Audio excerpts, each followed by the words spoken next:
belum salah paham, tapi kebanyakan kalau di Pinang sendiri ada istilahnya namanya toge. Toge itu kayak gini kan, lengkung-lengkung kayak gini, batik-batik itu dulu. Kalau di Pinang namanya toge. Nah ini kayak ini sebutnya toge-toge kalau di hutan di Pinang, toge. Ini yang bikin orangnya juga pernah masuk ke Pinang. Tapi bikinnya di luar. Orang yang biasanya keluar dengan aktivitas-aktivitas kayak gitu, ya melakukan karantina mandiri di rumah atau isolasi atau apapun namanya, ya kebanyakan itu di rumah. Mas sendiri gimana? Ya itu awalnya cukup mengejutkan juga ya, virus itu kan tiba-tiba serentak orang harus isolasi, lockdown, mengurangi aktivitas sosial di keramaian publik kan. Saya sendiri ya secara gerak gitu kan di luar ruangan publik itu agak terbatas gitu kan, karena jarang teman-teman yang baru-baru saya kenal sini untuk bikin kegiatan bareng gitu kan. Jarang ada yang bisa dan bukan nggak bisa, tapi emang karena ruangnya tidak memungkinkan gitu kan. Ya mau nggak mau harus berdamai dengan keadaan ya. Berdamai dengan keadaan. Jadi cara berdamainya gimana? Sementara kemarin ya alhamdulillah ada kawan-kawan yang baik, temannya Joel, Saidi, saya ikut lockdown juga di rumah beliau, numpang lockdown tinggal ya, numpang lockdown. Ya si numpang lockdown masih tetap berkreativitas, bikin ukiran, kalung, motif tato untuk next. Dan semoga cepat berlalu corona bisa dimainkan lagi. Cocok. Numpang lockdown di tempatnya juga ya. Nah, gimana sering ngikutin kegiatan komunitasnya mereka nggak sih, atau pernah kolaborasi dalam belajar atau membuat tato itu sendiri? Iya, kalau itu sering kita ngobrol diskusi, coba gimana kan selain mempertahankan budaya, tapi lebih banyak kita coba luaskan lagi bahasa soal tato, soal identitas gitu kan. Artinya kita nggak cuma bicara sampai tinta nempel di kulit aja gitu kan. Itu dibahas lagi kan. Ya, kalau bisa sikap laku kita juga harus mencerminkan apa yang kita pakai. Artinya kan bisa diterapkan dari berbagai macam media, sudut pandang gitu kan, dari berbagai macam gerak gitu kan. Kalau tatonya mencerminkan keindahan tapi lakunya nggak indah, buat apa juga. Jadi orang yang bertato harusnya perilakunya seperti apa? Iya. Anjay, kita mulai. Ya kalau aku sendiri kan melihat belajar soal tato itu, kalau udah bicara tentang sandangan itu berarti sikap laku kita ya sesuai dengan laku kita gitu. Kalau dia punya tatonya filosofinya tentang kebaikan, ya banyak kan berbuat baik gitu ya. Artinya kan jangan tatonya aja gambar kebaikan kita, filosofinya kebaikan tapi lakunya nggak baik gitu kan. Kalau tato Nazi, tanya pembuat desainnya. ngikutin kegiatan dan bergerak bareng sama teman-teman yang ada di Sidra Mentawai, dan mereka nyatanya adalah orang-orang atau anak-anak muda Mentawai yang menggerakkan tato Mentawai ini sendiri. Gimana pandangan Mas melihat gerakan dari teman-teman itu? Ya itu bagus kan. Ya salah satu upaya untuk melestarikan kan. Tapi harus lebih dikembangin lagi kan. Karena bicara simbol-simbol yang udah pendahulunya buat gitu kan. Tatoan digunakan nggak cuma sebatas fashion aja, mereka digunakan untuk sebagai media komunikasi ke pencipta, media komunikasi ke lingkungan sekitar, media komunikasi ke masyarakat. Artinya ya itu harus benar-benar diterapkan gitu kan. Memori-memori kolektifan pendahulunya itu kan, artinya mereka bisa gitu dialog dengan lingkungan sekitarnya. Nah itu yang penting sih. Jadi ya kita harus peka juga tentang ekologi kita, lingkungan kita sekitar gimana, bicara tentang ketahanan pangan gimana, itu kan udah diterjemahin sebenarnya. Kalau mau lihat motif-motifnya kan, nah mungkin kalau buat soal motifnya nanti bisa tanya budget itu lagi.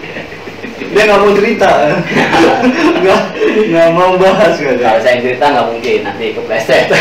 Saya membayangkan bahwa tato Mentawai itu gini.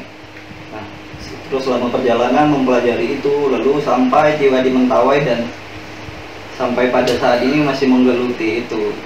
Apa sih yang menarik tentang tato Mentawai ataupun kebudayaannya mereka sendiri? Sebenarnya yang menarik itu sebenarnya di tato Mentawai nggak jauh beda dengan batik ya di Jawa ya. Itu bicara titik ya. Iya, Titik ya, titik gitu kan. Kalau di batik kan juga banyak titik-titik sama titik juga ya kan. Ya, Mentawai titik itu sebenarnya ya titik. Ya itu menarik bicara tentang garis kehidupan kita meniti perjalanan. Lebih ke situ sih.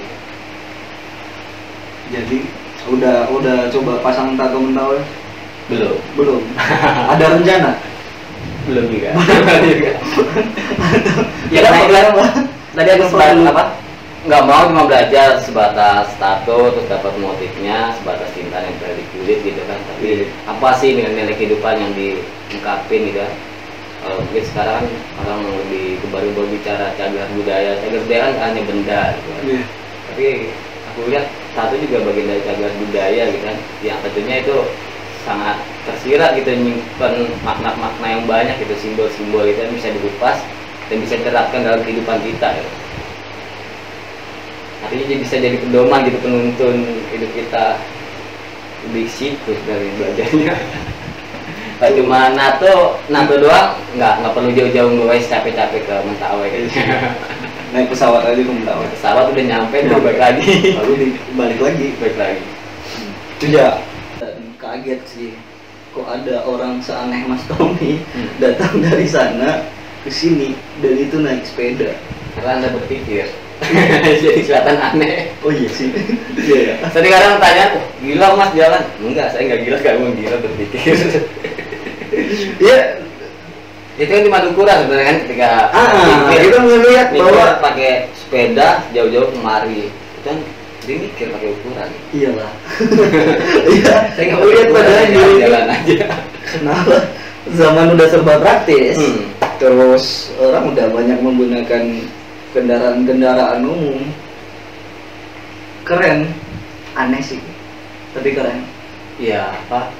Ya menarik juga sih tantangan buat saya sendiri gitu kan.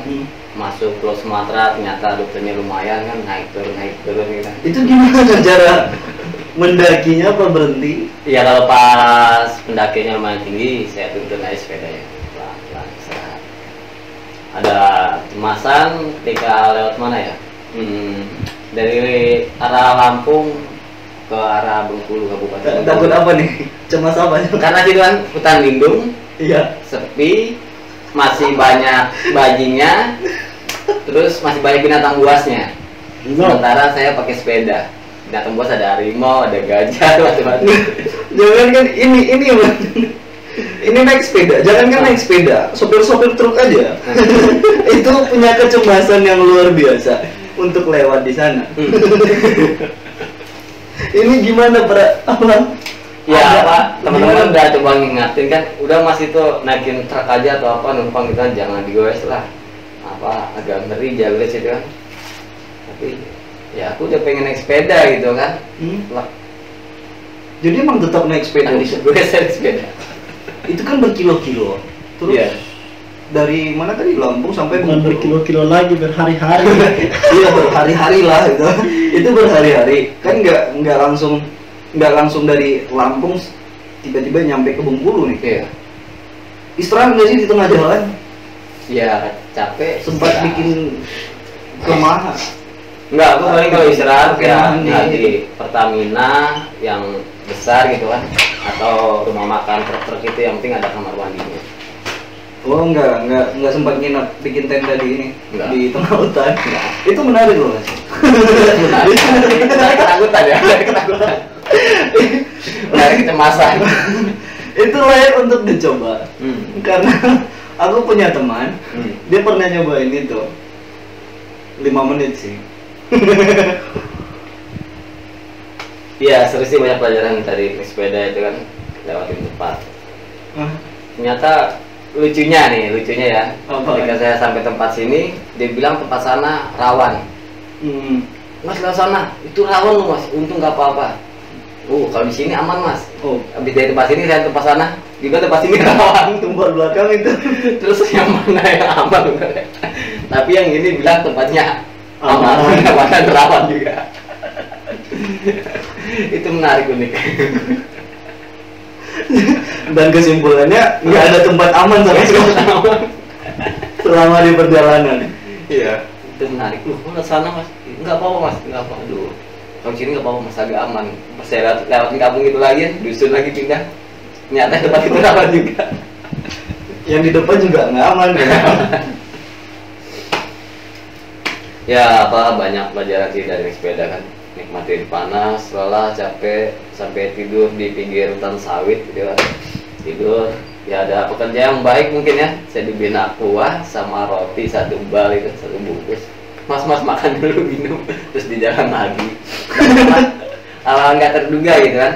Ternyata di Sumatera gitu kan, nggak cuma terkenal cuman begalnya atau segala macam kejahatannya kan. Ternyata di Sumatera juga masih banyak orang-orang baik.